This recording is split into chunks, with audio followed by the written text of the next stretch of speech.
Inequality के बारे में कल एक तो मैंने फ्रैक्शन के पॉइंट ऑफ व्यू से आपको बताया था कि दो टाइप, जैसे 0 x <1 हो तो क्या होता है, x greater than 1 हो तो क्या सिचुएशन होती है। ठीक है, एक तो ये इनइक्वालिटी का इंपॉर्टेंट पॉइंट था, कल हमने डिस्कस किया था।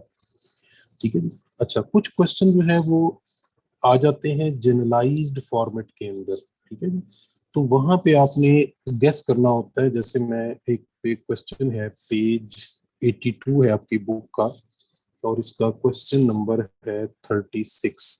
It is given that 0 a b <1। ठीक है, तो क्वेश्चन है कि which of the following is true. अब 0 जब a b है, ठीक है जी, तो उसमें जो फर्स्ट ऑप्शन यहाँ पे दे रखी है वो ये है कि a-b इज नेगेटिव, ये गिवन है इसमें। ठीक है, अब आप बताएं ये ट्रू है कि फॉल्स, a-b नेगेटिव होगा कि नहीं होगा, बताइए। होगा सर। होगा। हाँ जी, हाँ जी, ए स्मॉलर नंबर है, बी ग्रेटर है, तो स्मॉलर माइनस ग्रेटर नेगेटिव होता है, दिस इज ट्रू। अच्छा, सेकंड ऑप्शन उसने दी है कि 1/ab इज पॉजिटिव। अब बताएं ये पॉजिटिव होगा कि नहीं होगा। डेफिनेटली ये दोनों पॉजिटिव नंबर है, 0 से बड़े है ना, तो इनका जो प्रोडक्ट है या इनके प्रोडक्ट का रेसिप्रोकल है वो भी क्या होगा, वो भी पॉजिटिव होगा। ठीक है, समझ आ रही है बात की। दोबारा बता दें ये जी वाला। सर। दोनों पॉजिटिव है ना, तो दोनों का प्रोडक्ट क्या होगा हमेशा, पॉजिटिव। पॉजिटिव ही होगा बस। अच्छा जी, आखिरी बात सुने, जो थर्ड ऑप्शन उसने दी है वो ये है कि 1/b, it's like this, 1/b -1/a is positive, कि ये भी पॉजिटिव है। अब बताएं ये ट्रू है कि फॉल्स, फॉल्स। कैसे। सर बी बड़ा है तो 1/b छोटा होगा। हाँ जी, 1/b छोटा हो जाएगा, वेरी गुड, ये इन्होंने ठीक गेस किया है कि b वैसे a से बड़ा है, लेकिन 1/b करेंगे तो वो इससे छोटा हो जाएगा, और a छोटा है तो 1/that करेंगे तो वो बड़ा हो जाएगा, तो ये फॉल्स। ठीक है, तो 1 और 2 जो है वो ट्रू है, बाकी जो है वो फॉल्स है। ठीक है जी, एक की पॉइंट और याद रखें, ये भी मैं आपको बता देता हूँ, फ्रैक्शन के अंदर कभी भी इस किस्म की कैलकुलेशंस आपको करनी पड़ सकती है। ये अगर यूं लिखा हो a/b/b/c/d, क्विकली आपने इसको सॉल्व करना हो तो क्या तरीका है, सबसे नीचे वाले नंबर को सबसे ऊपर वाले नंबर से मल्टीप्लाई कर दें, और सेंटर वाले दोनों नंबर्स को मल्टीप्लाई करके डिनोमिनेटर में लिखें। ये मैंने बी गलत लिख दिया, डी आएगा यहाँ, दिस इज AD/BC। ठीक है, जैसे ये देखें 3/5/7/4 किसके इक्वल होगा, सो दिस इज 12/35। 12/35। ठीक है, is it clear. Yes sir. Yes sir. इसी इसी तरह अगर यूं आ जाए, देखें A/B/C, अब ऊपर फ्रैक्शन नहीं है, नीचे फ्रैक्शन है, तो सबसे नीचे वाले नंबर को सबसे ऊपर वाले नंबर से मल्टीप्लाई कर देना आपने, दिस इज AC/B। चलिए इसका भी क्वेश्चन देख लें, 5/3/2 किसके इक्वल होगा जी, 10/3 के। Is it clear. सर आगे चलते हैं, अगर ऊपर फ्रैक्शन हो A/B और नीचे फ्रैक्शन ना हो, अब क्या करेंगे। अब ये जो नीचे वाला नंबर है ये ऊपर वाले नंबर के डिनोमिनेटर से मल्टीप्लाई करना है आपसे, ये हो जाएगा A/BC। ठीक है, जैसे ये देखिए 3/4 ÷ 2 किसके इक्वल होगा, ये 3/8 हो जाएगा। ठीक है, डायरेक्ट कैलकुलेशंस कैसे करनी है ये मैं थोड़ा सा आपको यहाँ पे ट्रिक्स सिखाता जा रहा हूँ कि यहाँ पे आप ये काम सीख लें। ठीक, वैसे आप कर इसको भी लेंगे, बगैर इसके भी कर लेंगे, लेकिन डेफिनेटली बात वही है कि आपका टाइम जो है वो उतना ही वहाँ पे वेस्ट होता है, फिर आप जब उसको इतना टाइम लगाएंगे डेफिनेटली आपको टाइम चाहिए उसे हैंडल करने के लिए। अच्छा जी, एक टाइप और आती है क्वेश्चंस की, वो भी आपको बता दूं, जिसमें मॉडुलस इन्वॉल्व होता है। ठीक है, इसको हम एब्सोल्यूट वैल्यू फंक्शन कहते हैं। मैं क्वेश्चन करवा देता हूँ। ये है जी 1 - 3x mod < 5, आपने इसको सॉल्व करना है। इधर 1 है, ठीक है, मॉड है इसके ऊपर। सॉल्व करने का तरीका ये कि ये जो राइट पे नंबर लिखा है इसका नेगेटिव लेफ्ट पे लिख लें, ठीक है। ये जो मॉड का साइन है इसको उड़ा दें, तो ये हो गया 1 माइनस 3x लेस देन 5। अब आप इसे सॉल्व करें। सबसे पहले इस 1 को खत्म करेंगे, दोनों तरफ यानी पूरी वैल्यू में से 1 माइनस कर दें, ये हो जाएगा -6 less than -3x less than क्या हो जाएगा, +6 नहीं 4 हो जाएगा, ऐसे ही माइनस कर रहे हैं ना। ठीक है जी, समझ आ रही है बात की? Yes sir. Yes sir. अब आपने -3 से डिवाइड करना है। जब आप -3 से डिवाइड करेंगे तो इनइक्वालिटी रिवर्स हो जाती है। Be careful. पॉजिटिव से डिवाइड करें तो कोई मसला नहीं है, नेगेटिव से डिवाइड करें तो इनइक्वालिटी क्या हो जाती है, रिवर्स हो जाती है। समझ आ रही है जी बात?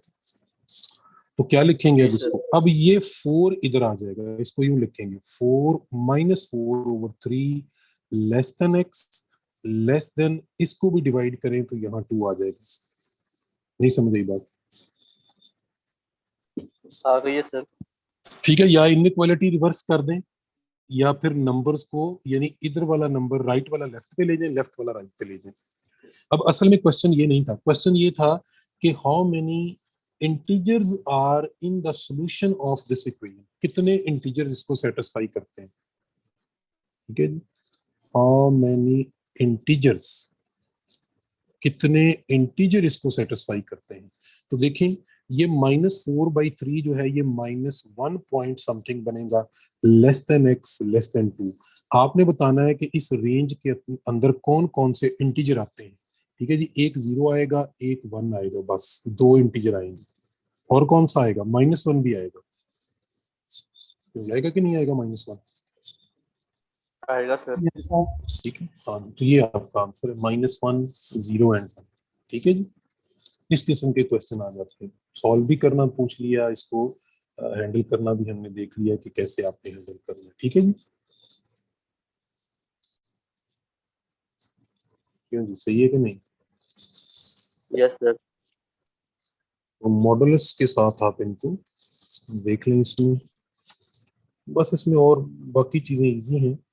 ठीक है, हाँ एक चीज बड़ी, ये देखें क्वेश्चन और मुझे नजर आ गया, ये भी मैं आपसे डिस्कस कर लेता हूँ। ये भी एक इनइक्वालिटी से रिलेटेड क्वेश्चन है जी। ये है -9 less than m less than 11, -10 less than n less than 12। उसने पूछा हुआ है कि what is the greatest value of m plus n, कि लार्जेस्ट वैल्यू जो है m प्लस n की क्या होगी। ठीक है, और ये साथ दिया हुआ है कि m n एंड जो n है दोनों इंटीजर्स होने चाहिए। तो बताइए कि इनकी ग्रेटेस्ट वैल्यू जो m और n की आती है वो क्या होगी, कैसे सॉल्व करेंगे। 20। ठीक है, अच्छा ये क्वेश्चन जो है ये प्रोडक्ट के साथ भी आ जाता है, तो ग्रेटेस्ट प्रोडक्ट क्या होगा, ग्रेटेस्ट सम क्या हो गया, ग्रेटेस्ट डिफरेंस क्या होगा, कुछ भी पूछा जा सकता है। इसका तरीका बता देता हूँ।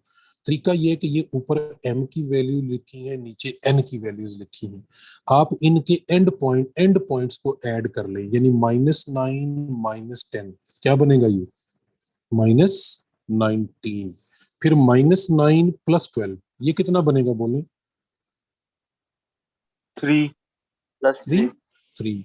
अब 11 + 12, सॉरी पहले इसको ऐड करें 11 और -10 को, ये बनेगा 1। अब 11 और 12 को ऐड करें, ये कितना बनेगा जी, 11 और 12 ऐड होकर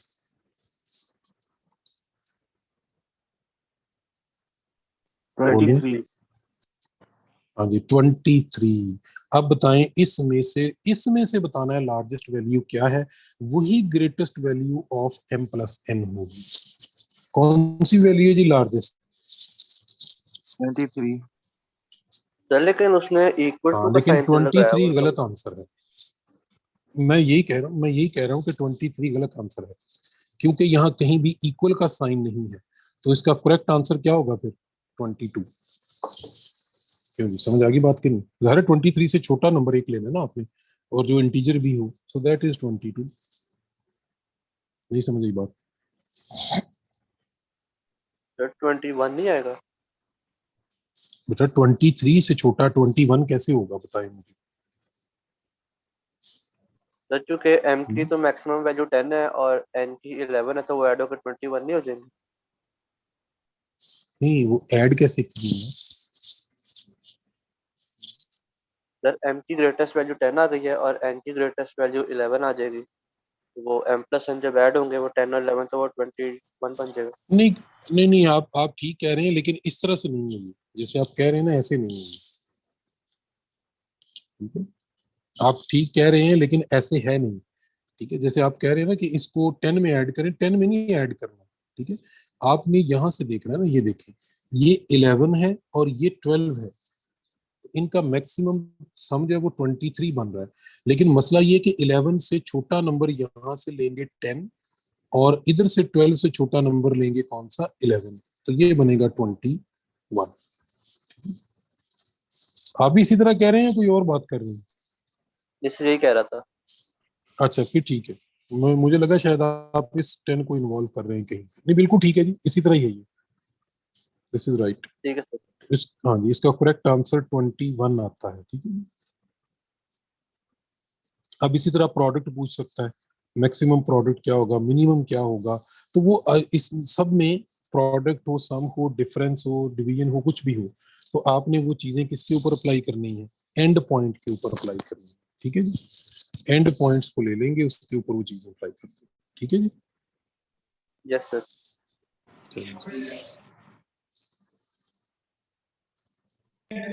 सर 22 है ये 21? 21 इज करेक्ट, 21 ठीक है।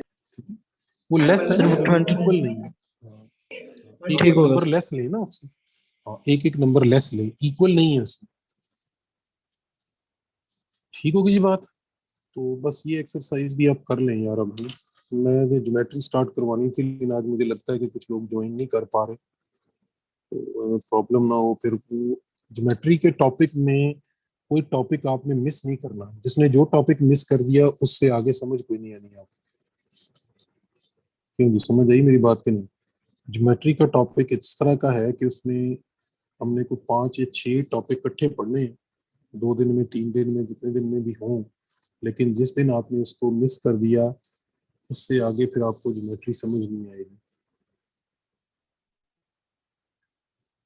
तो बाकी टॉपिक इसमें कितने कुछ टेस्ट वगैरह कर रहे हैं कि नहीं आप लोग, मुझे बताएं जरा। सर बुक पे क्वेश्चन होते हैं वो सॉल्व किए हैं, टेस्ट एलएमएस पे नहीं किया वैसे। वो करें ना बेटा, असल तो वो भी काम है ना, वो आपकी प्रैक्टिस तो वहीं से होनी है। वो टेस्ट उसी पैटर्न पे।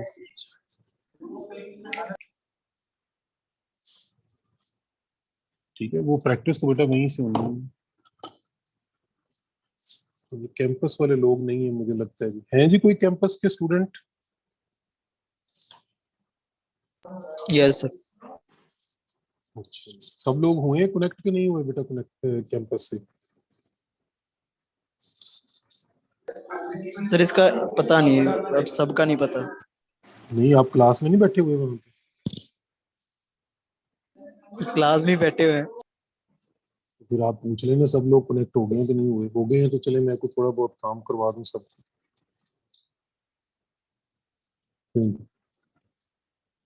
मैं चाह रहा था नया टॉपिक कर लें, लेकिन मसला वही है।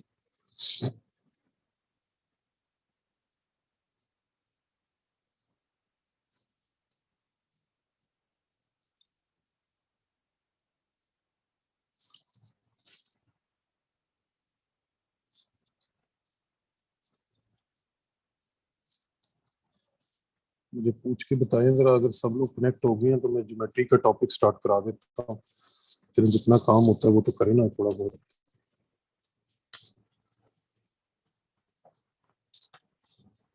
सर एडवांस मैथ में कौन सा क्वेश्चन आता है?